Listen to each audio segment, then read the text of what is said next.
Los corridos y las rancheras de grupos como este alegran las fiestas hasta en los más lejanos rincones del país. Este amor por la música mexicana se instaló en el corazón de los chilenos al llegar los años 40 y se quedó para siempre.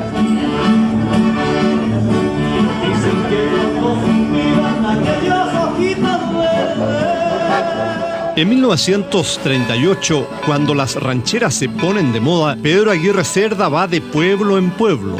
Pan, techo y abrigo es su eslogan. Para esos años, aún la mitad de los chilenos vive en el campo. El agua potable y la luz eléctrica son un lujo. 1 de cada 2 niños no va a la escuela. El futuro presidente promete cambiar el rostro de Chile con más educación, más industria y mayor bienestar. Hace unos meses que mamita se murió. Pero, como en una triste canción mexicana, los sueños y las promesas de Pedro Aguirre Cerda se enfrentaron con una serie de impredecibles y devastadores obstáculos antes de que pudiera terminar su mandato.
Es la Navidad de 1938. Ese año al viejo pascuero se le piden trajes de vaquero, muñecas de Shirley Temple, trompos y caballos de madera. El 90% de los chilenos es católico y celebra el nacimiento del niño Jesús.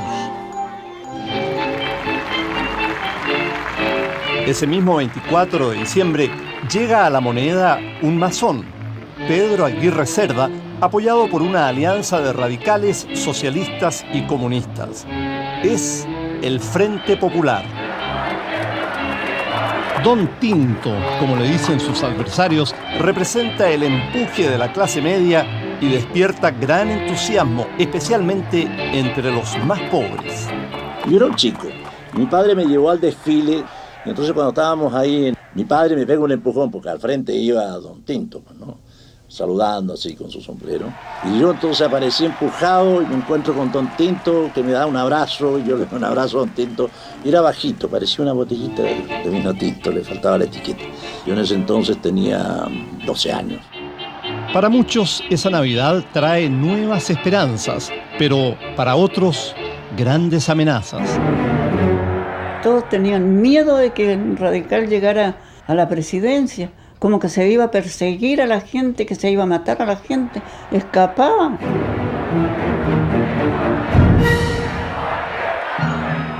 Entonces el arzobispo mandó una orden a todos los sacerdotes que cuando salieran a la calle no salieran de sotana.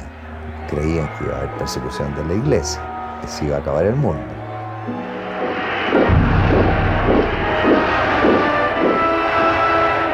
En Europa, la guerra es inminente y la gente se prepara para lo peor.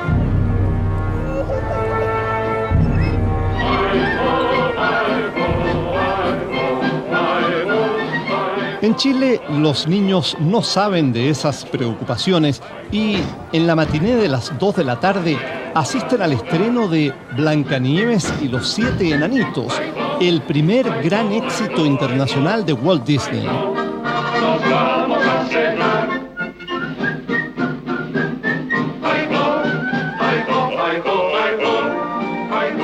Las caricaturas son la pasión de los niños de la época que devoran las historietas que aparecen semanalmente en las revistas infantiles.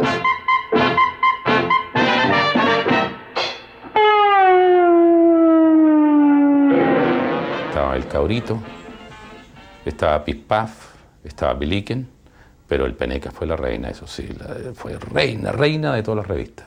Extraordinaria. Nacido en 1908, el Peneca es todo un suceso. Al terminar la década del 30, vende la impresionante cifra de 140.000 ejemplares. A mis 6 años aprendí a leer con el Peneca. Y yo recuerdo que Quintín el Aventurero iba subiendo por las escarpadas rocas junto con su compañera Evelina. Y salían un cuento en seriales, que era de un detective que se llamaba Sexton Blake, que era la delicia de uno. Lo recuerdo con mucho afecto. Por ahí cuando me meto en alguna librería de viejo y encuentro un Peneca, hasta me quiero emocionar un poco. Sin hijos propios, el matrimonio de Pedro Aguirre Cerda y su prima Juanita demuestra gran preocupación por los niños chilenos. El mismo 25 de diciembre, un día después de llegar a La Moneda, Juanita instaura la Pascua de los Pobres, en la que reparte 200.000 juguetes. Nunca gobierno alguno entregó más ayuda que don Pedro Aguirre Cerda. Siendo presidente él, dejó a todos los niños santiaguinos entrar a La Moneda. Les permitió bañarse donde habían fuentes. Todos los niños de 10 años podían bañar.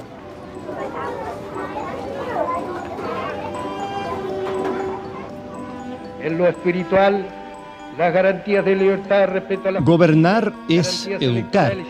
Se convertirá en el emblema de Pedro Aguirre Cerda. Es profesor de castellano y viene decidido a aumentar la matrícula y modernizar la enseñanza. Esforzado y capaz, disponga los destinos de la República sin otra mira que el interés nacional. En las escuelas se enseña de memoria y muchas veces resulta más importante obedecer que aprender. Cuando era una falta muy grave, entonces había arresto en una pieza oscura todo el día y sin dar de comer. Habían castigo. Debajo, detrás del pizarrón y su varillazo por debajo. Cuando nos portábamos mal, que generalmente nos portábamos mal. La mismísima Gabriela Mistral, cuando aún era la pequeña Lucila, había sufrido en carne propia la rígida educación de principios de siglo. Ella estaba repartiendo unos cuadernos y pensaron que ella se los había llevado, que en vez de que ella los repartía, porque pensando en su monte grande que lo que necesitaba uno era de todos, lo debía haber repartido y sencillamente la tacharon de ladrona y la quisieron echar o la echaron de ese colegio. Al ser acusada de ladrona, Lucila es atacada a peñascazos por sus compañeras. Y a Gabriela eso nunca se pudo olvidar de una cosa tan injusta, tan terrible para ella. Hay que ver que Gabriela no es como usted ni como yo, que somos personas, yo creo, somos normales. Ella era muy sensible. Yo no quiero que a mi niña la vayan a hacer princesa, con zapatitos de oro, como juegan las praderas. Y cuando llegue la noche a mi lado no se acuesta. Yo no quiero que a mi niña la vayan a hacer princesa.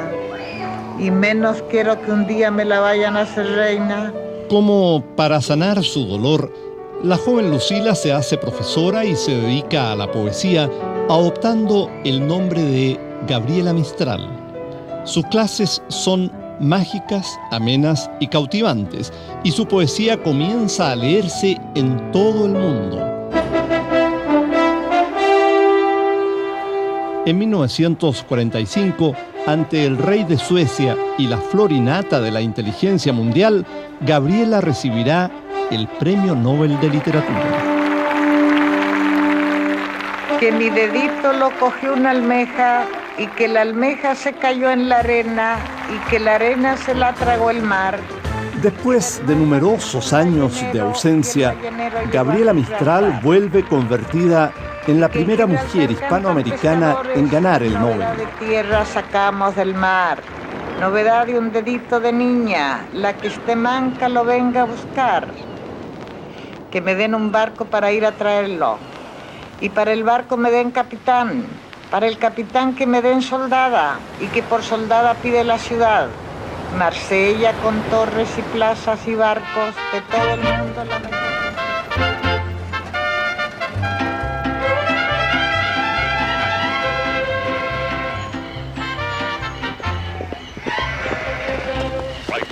Al llegar 1939, a las tradicionales tonadas y cuecas chilenas se suma una música que viene a instalarse definitivamente en las casas campesinas. Es la ranchera y el corrido mexicano.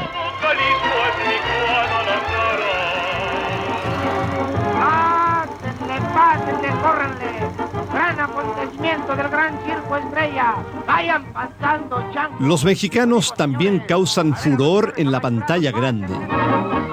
A fines de la década del 30 ya se han estrenado en nuestros cines 32 películas mexicanas. ¿Ya acabó de hacer sus visiones? Sí. Pues ¿qué espera para adentro? El cine mexicano te pegó mucho aquí. Yo de esa época me recuerdo mucho las películas de Cantinflas. La Libertad Lamarque. Libertad Lamarque, Jorge Negrete, que ese era mi ídolo. Y todavía era mi ídolo, siempre. Años después, el ídolo del cine y de la canción Jorge Negrete visita el país. Se desata la histeria colectiva y sus admiradoras provocan escándalos y accidentes. Gran popularidad, muy buen mozo era, y cantaba lindo. Y entonces llegó por tren a la estación Mapocho. ¿Para qué le cuento a la gente cómo estaba? Miles de personas. Pregúntale a las mujeres cómo fue. Cantaba muy lindo. Tenía, imagínese, 1,90 m, buen mozo y con buena voz y de charro. ¿Se da cuenta usted? Toca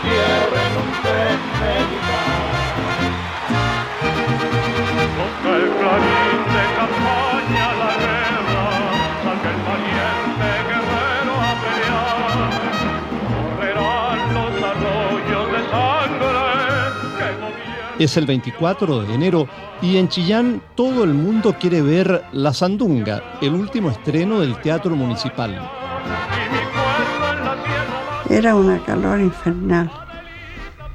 Y a mí me fueron a buscar a la tienda donde yo trabajaba, mi amiga.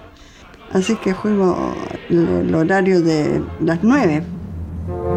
Ya me fueron a buscar y le digo, hermana, ¿me das permiso de ir al teatro? Anda, pues me decía. Y fui con ella. Durante la función, un extraño movimiento sorprende y aterroriza a los espectadores. Como digo, estaban dando La Sandunga y en ese momento siento que se mueve. Y ya, pues yo pensé que era un temblor, pero nunca me iba a imaginar tanto. Entonces empezó el terremoto suave, pero después empezó así. Nadie se sostenía.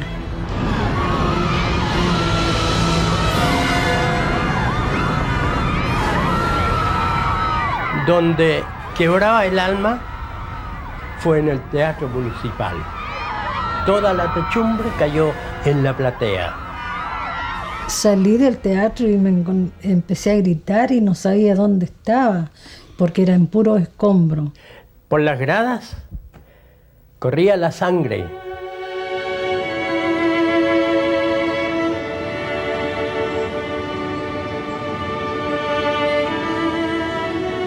Olga, Mercedes y sus amigas fueron 4 de los 10 sobrevivientes del Teatro de Chillán.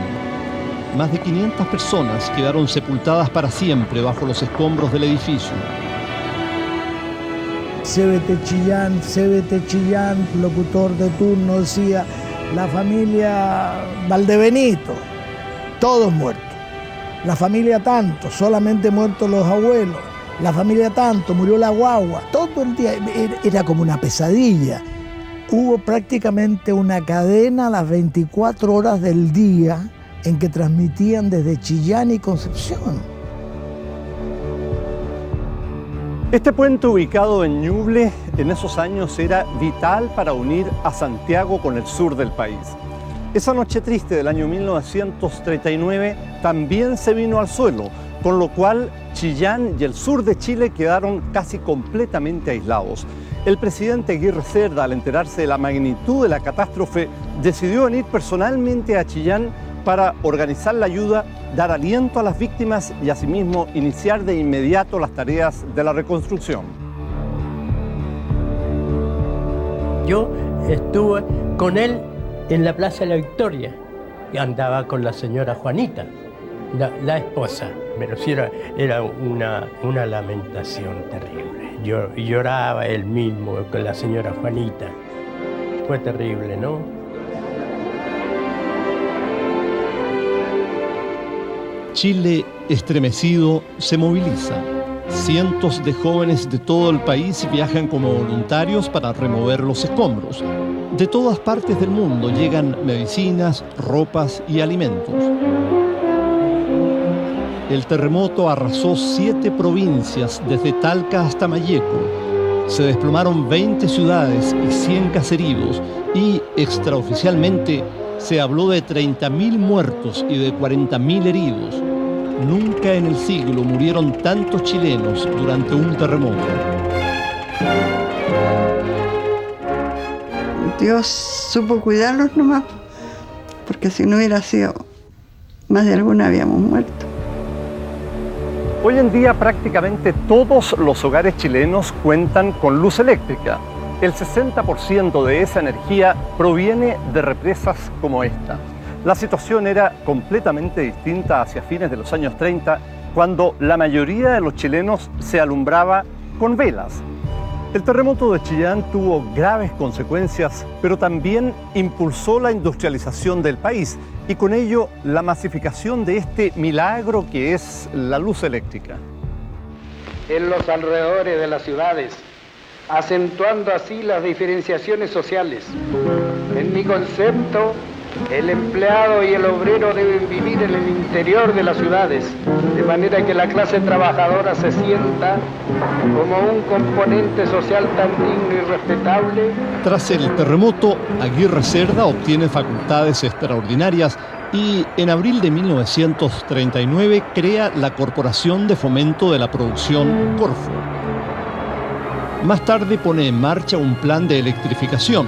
Así nacería la Empresa Nacional de Electricidad, Endesa. Atención, rubias y morenas, escuchen todas este refrán. Sintonicen todas esta radio.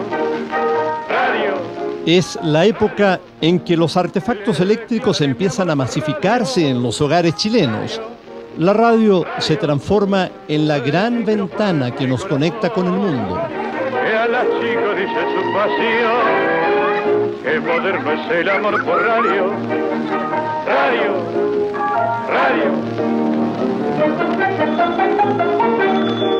Oiga, Carloso, una chica quiere hablar por teléfono. Las noticias se obtenían por medio de cables cuando había una noticia importante. Tenían un timbre, todos tocaban el timbre y corrían todos a buscar la noticia y se repartía, se retransmitía en castellano y ahí se escuchaba en todas partes acá en Chile. Es que están vivas todas las fuentes genuinas de España. España En ese momento, las noticias vienen desde España. por la división engendrada por los separatismos locales. Termina una guerra civil que ha costado 500.000 de muertos. Entre ellos ha sido fusilado el poeta y dramaturgo Federico García Lorca, amigo del joven poeta chileno Pablo Neruda. Frente a vosotros he visto la sangre de España levantarse para ahogaros en una sola ola de orgullo y de cuchillo. Con España en el corazón, la poesía de Neruda se llena de luchas y dolores. Venid a ver la sangre por las calles. Venid a ver la sangre por las calles. Venid a ver la sangre por las calles.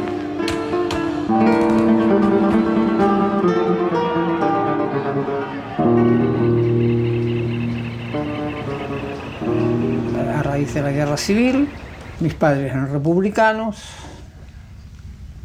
se perdió la guerra, hubo que salir apresuradamente para Francia.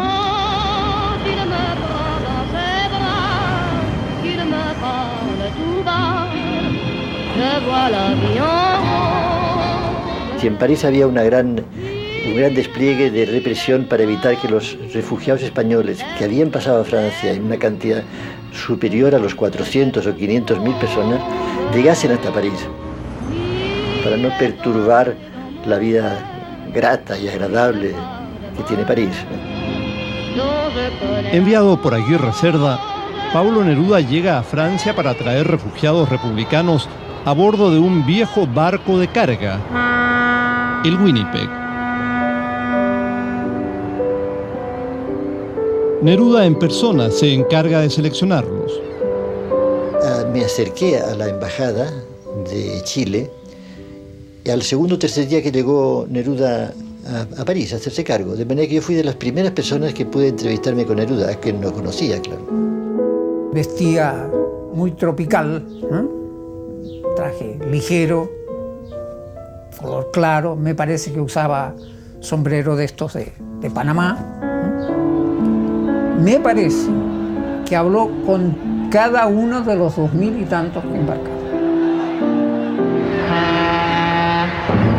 Por esos mismos días, en el puerto de Hamburgo, en Alemania, otro barco, la motonave chilena Copiapó, también se encuentra lista para zarpar. Su misión es sacar a los chilenos de Europa antes de que empiece la guerra. Pero el capitán también decide salvar la vida de judíos alemanes perseguidos por los nazis. La cosa era bastante difícil y hemos considerado que era muy importante salir lo más pronto posible. Nos avisaron en la noche que hay un pasaje disponible para la Copiapó, pero tendría que llegar inmediatamente a Hamburgo. Yo, como era un joven de 17 años, no tenía miedo y me atreví de embarcarme con 100 pesos chilenos y una maletita chica. En Hamburgo, 100 pasajeros chilenos y 50 judíos logran abordar el Copiapó. Cuando la nave está a punto de zarpar, la Gestapo ordena que todos los pasajeros judíos bajen a tierra. Y el capitán dijo, no se preocupen, si ustedes quieren viajar y ustedes quieren viajar, yo me comprometo a subirlos a bordo, sea como se sea. La firme determinación del capitán del barco, Roberto Muñoz, permite que, al final, la Copiapó zarpe con todos sus pasajeros a bordo. Cuando el barco zarpó, una vida nueva. Uno nació de nuevo. Uno tenía esperanzas. Uno vio el cielo celeste. Era diferente. Casi en igual fecha, el Winnipeg parte de Burdeos con 2.000 refugiados españoles. Para mí el viaje fue una verdadera aventura. Yo tenía 13 años. Ayudaba a servir la merienda, a servir el desayuno. Yo gocé de todos los momentos.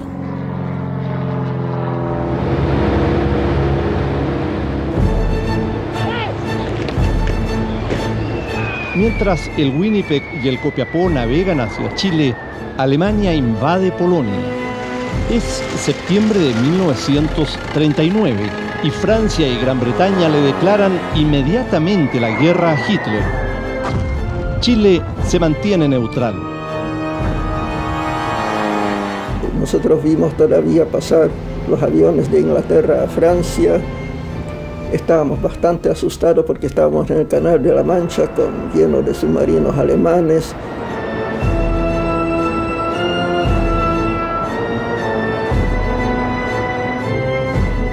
Y ahí nos tocaron esos 2 o 3 días que viajamos a luces apagadas en la noche, porque se suponía que en cualquier momento se iniciaban las hostilidades y podían haber submarinos que torpedearan el barco y todo esto.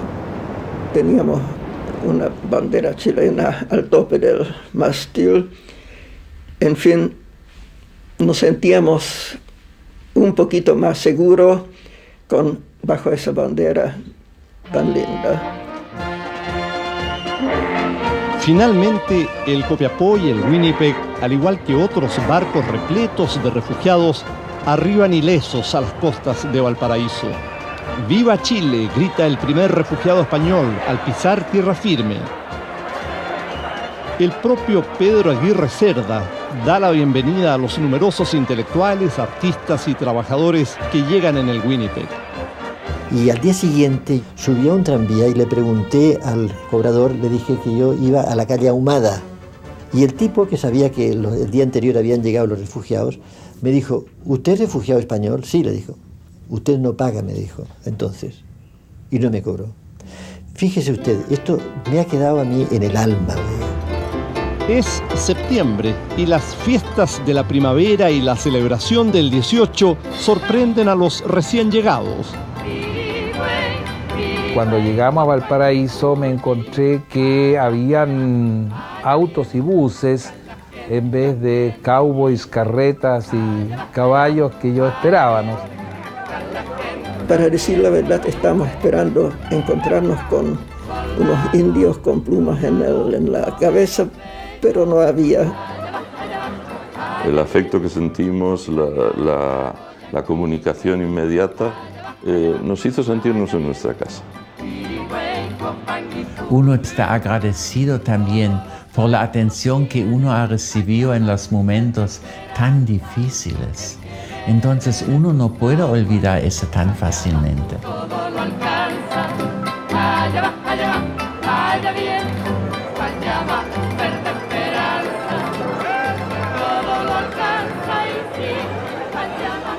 Mientras en Europa la guerra ya cobra miles de víctimas, en la lejana región austral de Aysén, la epopeya de la colonización causará una de las mayores catástrofes ecológicas del siglo.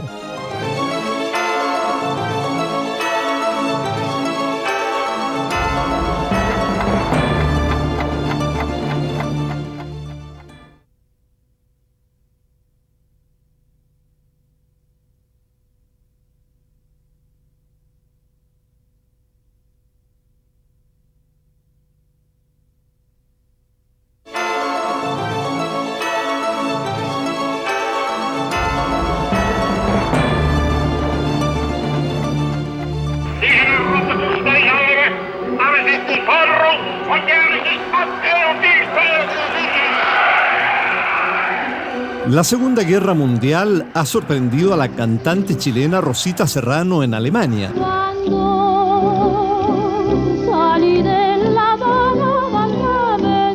La llaman el ruiseñor chileno. Canta Mantelito Blanco y La Paloma y, sin tener arte ni parte, ejerce gran atracción sobre los altos generales del Tercer Reich.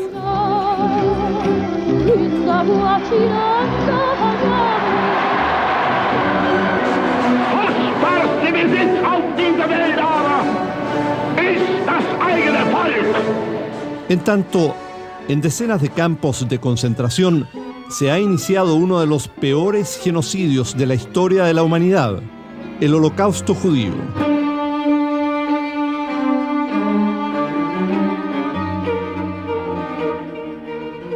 Estuve en varios campos de concentraciones.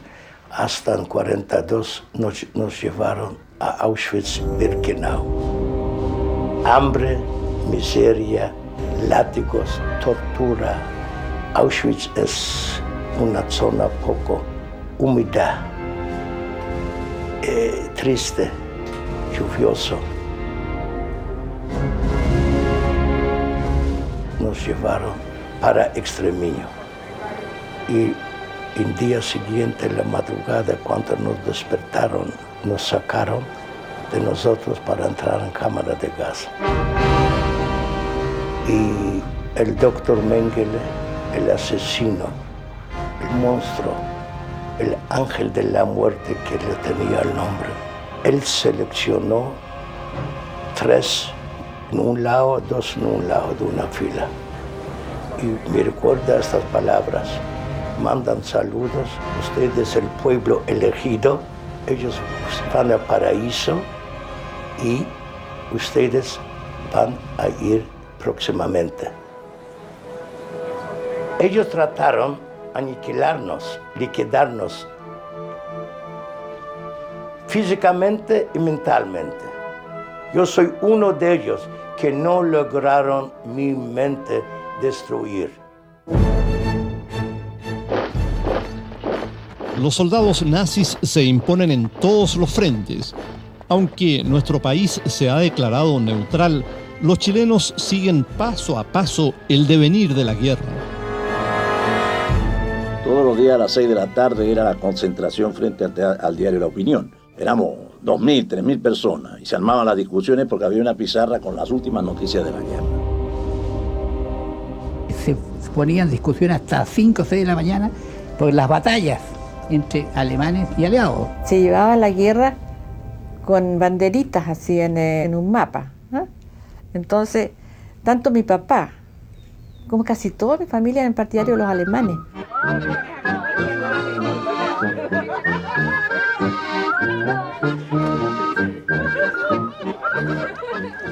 El gran número de colonos alemanes concentrados en los pueblos del sur de Chile despierta sospecha.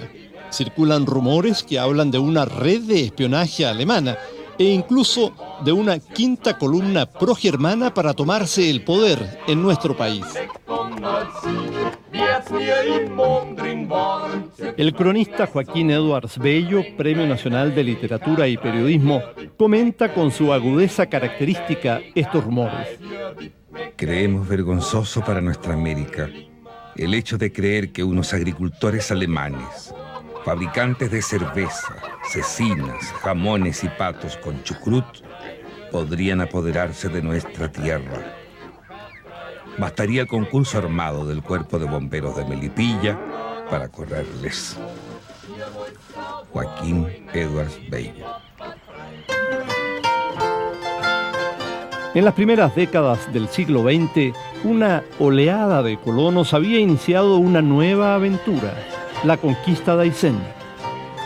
Entre ellos iba el explorador y documentalista alemán Augusto Grosse.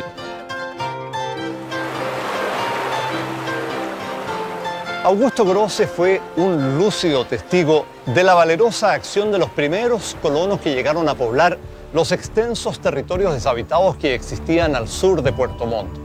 Grosse realizaba sus propias filmaciones y llevaba sus diarios de viajes. Ellos constituyen hoy un testimonio crudo y real de lo que significó la epopeya de habitar los bosques vírgenes de Aysén, como asimismo del desastre ecológico que cambió para siempre el escenario de la Patagonia chilena. La mayoría de los colonos son solteros y no muy jóvenes. Piensan que las mujeres no se acostumbrarían por aquí. Por eso, llevan una vida solitaria en las montañas. De vez en cuando cabalgan hasta un boliche donde generalmente los engañan. Diario de viaje de Augusto Grosse. Difícil llegar y difícil hacer un campo y criar animales, pues no había pasto. Donde quiera que sea que la gente llegaba, encontraba los campos solos, pero había que enfrentar a la naturaleza nomás con el hacha y los pulmones nomás. Bueno, la gente la construía, se puede decir, las casas de canoga más que nada, para los partidos, había mucha madera, había mucho bosque. Tendría que ser valiente y no tener delicadeza para ninguna cosa.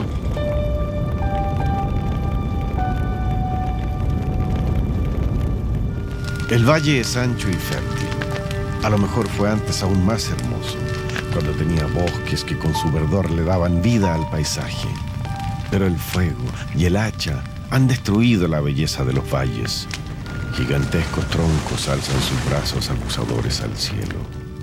Diario de viaje de Augusto Grosse. Los incendios era porque era una necesidad de hacerlo. Cuando era tiempo que esa gente tenía que quemar, quemaba. Pero eso agarraba fuego y pasaba a quemar al que primero quemó. Y se iban quemando y requemando los campos así. Se quemaban casas, quemaban animales, todo. Y no había nadie que ataje el fuego. Ni las lluvias ni las nieves pudieron detener las llamas que durante 30 años destruyeron 3 millones de hectáreas de las espesas selvas de la Patagonia chilena.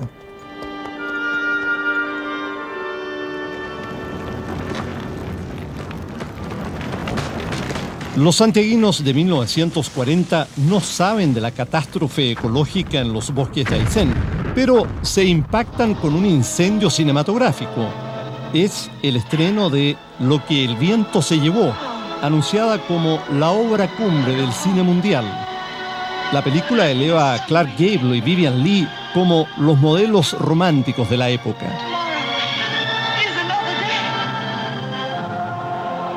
Y la película fue un éxito loco. Había que hacer cola a los cines, porque los días viernes, sábado y domingo estaban agotadas las entradas. En todos los cines, el Central, el Victoria, el Imperio, qué sé yo, todos los teatros grandes. Y se iba con abrigo de piel las señoras, y los caballeros muchas veces con etiqueta, al cine. Producto de la guerra, las telas importadas escasean.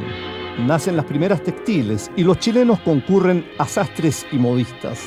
Se impone el llamado estilo utilitario y la naciente industria nacional es capaz de producir 90.000 zapatos baratos que sustituyen a la tradicional chalaila con planta de neumático. Al mismo tiempo, la casa Rosenblit provoca una verdadera revolución en la moda al importar la recién inventada media de nylon.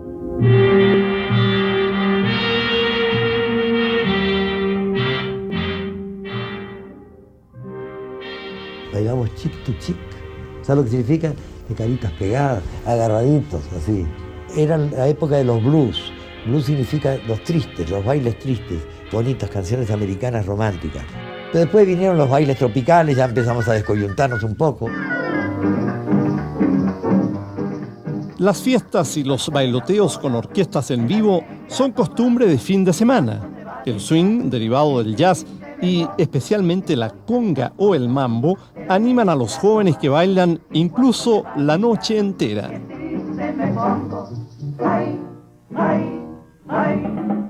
Esa negra linda que me olvidó, esa negra santa que me olvidó.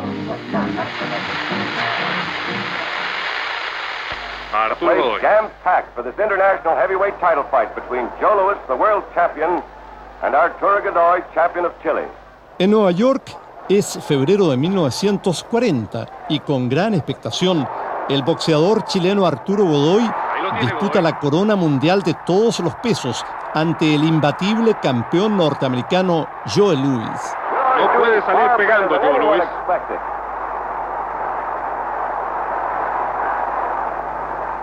La transmitieron por radio a la Plaza de la Constitución y se juntaron 2.000 o 3.000 personas oyendo la radio ahí en el...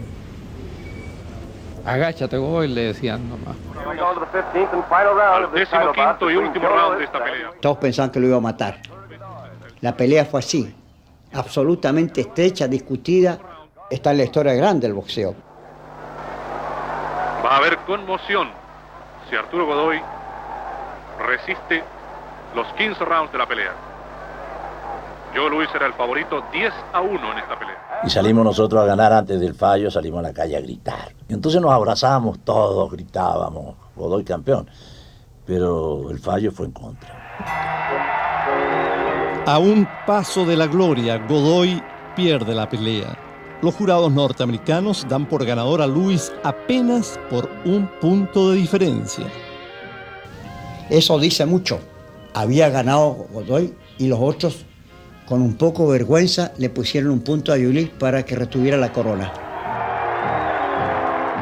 Entonces, ladrones estos gringos. 4 meses después, la revancha se realiza en Chile y, aunque Godoy pierde esta vez sin apelación, el gladiador iquiqueño queda para siempre en la memoria de los chilenos. En 1941, un terrible suceso golpeará al país. Víctima de una enfermedad entonces incurable, veremos debilitarse y morir al presidente.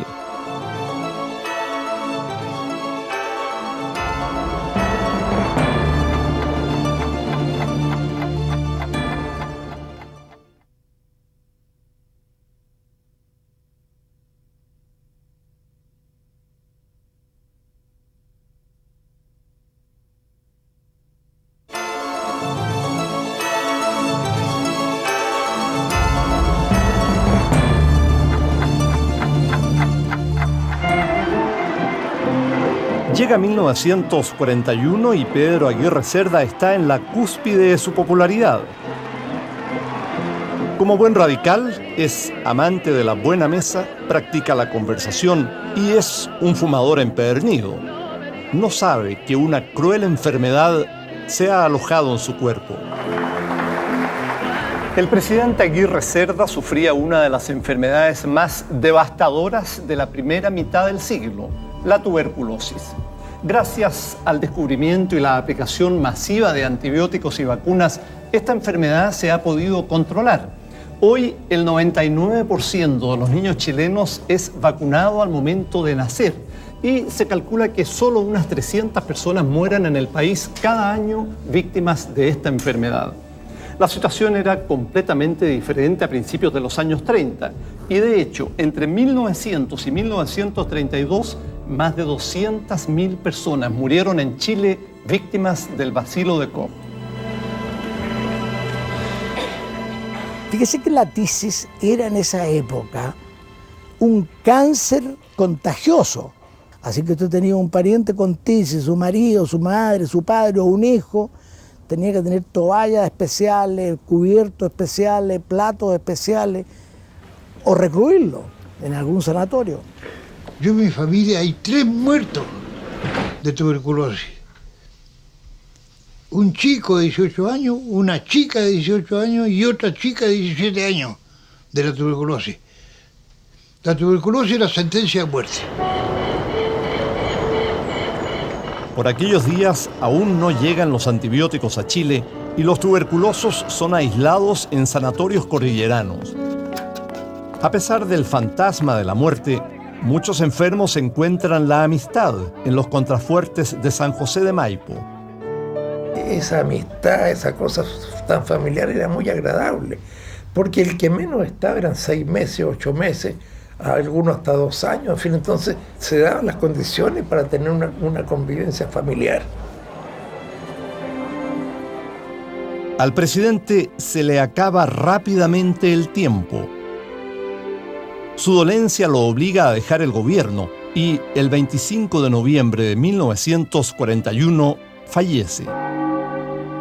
Fueron llevados sus restos desde La Moneda al Salón de Honor del Congreso Nacional, a ser expuestos a la vista del pueblo que tanto amó. Aunque Aguirre Cerda es masón, su esposa, ferviente católica, pide al arzobispo José María Caro que le dé la extremoción. Cerca de 400.000 almas esperaron pacientes su turno de honor del Congreso Nacional. Hay un crespón negro en el corazón de la República. Don Pedro ha muerto, titula la prensa. 400.000 personas despiden los restos del presidente. Fueron trasladados los restos del primer mandatario a la catedral. Fue una manifestación histórica, y yo creo que como esas pocas ha habido después. Era tan ferviente, era tan sincero, la unidad de todos en torno a un hombre que contó con un respaldo obrero, campesino, y rompió los esquemas. Una multitud, porque no hay ninguna duda que fue el presidente más querido de Chile, Pedro Aguirre Cerda. El presidente no culmina su mandato ni sus sueños. Aunque impulsa la industrialización del país y crea la Corfo, queda en deuda con la educación de los niños y con los postergados campesinos. El propio Pedro Aguirre Cerda, antes de morir, ha dicho: lo peor es que el pueblo creerá que les mentí, que los engañé para ser presidente. Todo está perdido.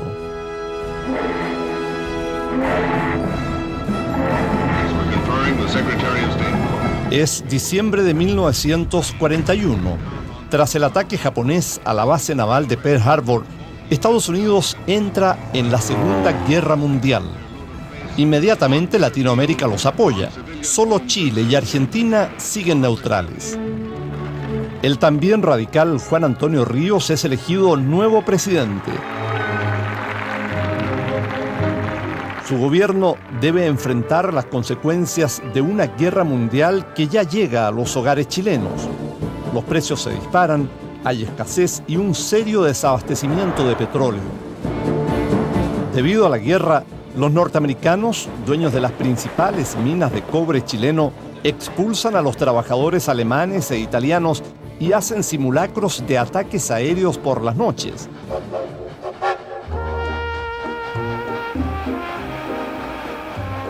Enclavado en la cordillera de los Andes, a 2.000 metros de altura, se levanta el campamento de Sewell. Es una verdadera ciudadela que crece junto al yacimiento de cobre más importante de la época, el Teniente. Al igual que en Chuquicamata y Potrerillos, aquí se nace, se vive y se muere. Yo tenía 13 años cuando llegué a Sewell. Y allá conocí a este señor, de joven. Y allá me casé con él. Como lo llevaba un buen joven y era muy buen mozo. Yo tenía 17 años. En los primeros años del siglo, empresarios norteamericanos han comprado el Teniente. Con los años la convierten en la mina de cobre subterránea más grande del mundo. Los gringos atraen a los trabajadores con beneficios nunca antes vistos. Hubieron grandes tiendas en Sewell, un vestuario pero extraordinario, zapaterías, habían excelentes peluquerías, unos almacenes, pero prácticamente los comienzos de los supermercados. No pagábamos arriendo, luz, agua, ningún gasto común, pues no se pagaba nada. Iba a venir un baile y uno no se consideraba que estaba muy... O sea, como que la ropa la tenía muy repetida. Partía a la sastrería que le hicieran una tenida nueva. Nace así lo que algunos llaman la aristocracia obrera de la gran minería chilena. Pero nada es gratis. A cambio de los beneficios, los norteamericanos norman la vida personal de los mineros con férrea disciplina. Si lo veían pololeando, los traían detenidos. Y la misma autoridad no permitía ni que nos tomáramos de la mano. Así que tenía que andar pololeando debajo de los camarotes, debajo de la escalera, mintiendo para ir al teatro. Mientras para los obreros, trabajadores, era una ley seca, terminante, que inclusive si sorprendían al padre de uno con un trago, les podía costar alto el trabajo. Pero en cambio los señores americanos eran mesa puesta con el mejor whisky y la borrachera de ellos no se entendía. Había muchas diferencias sociales, había diferencia en el tren. El gringo bajaba en autocarril, el empleado bajaba en primera clase y el obrero bajaba en tercera clase. A pesar de las restricciones, no falta la picardía criolla. Porque cuando uno tenía una fiestecita le decían, ¿qué te sirve? Te sirve un cortito, un fuerte, un vinito. Y todos debajo de la silla tenían su botellita escondida, ¿no? Entonces traían Coca-Cola y le ponían su poquito. Total que después todos contentos bailando porque nos faltaba. Si nunca faltó. Actualmente, la vida de los campamentos de la gran minería está en proceso de extinción. Sewell, guardando cientos de historias de familias chilenas, se cerró para siempre en 1969.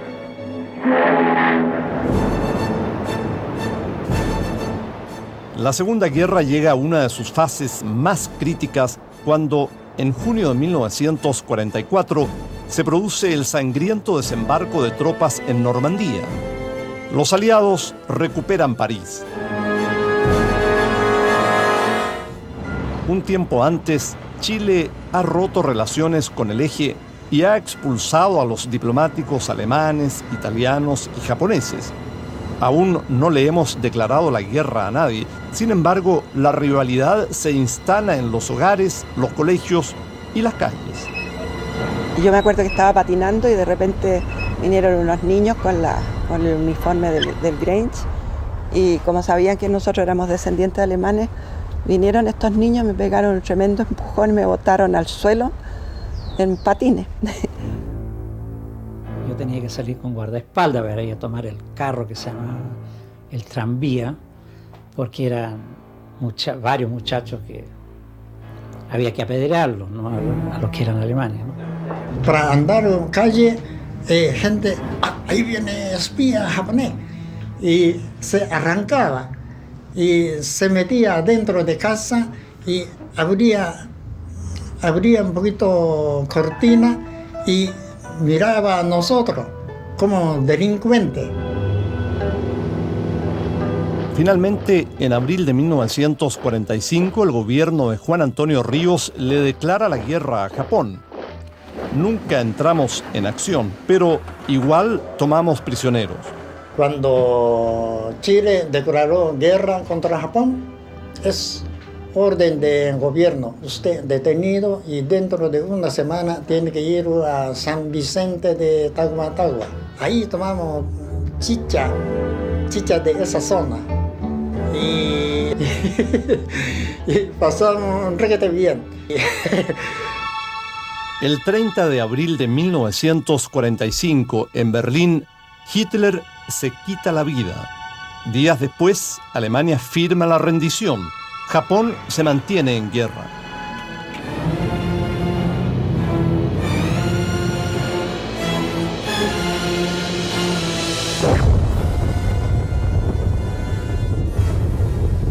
Dos bombas atómicas, las primeras en la historia, arrasan con Hiroshima y Nagasaki.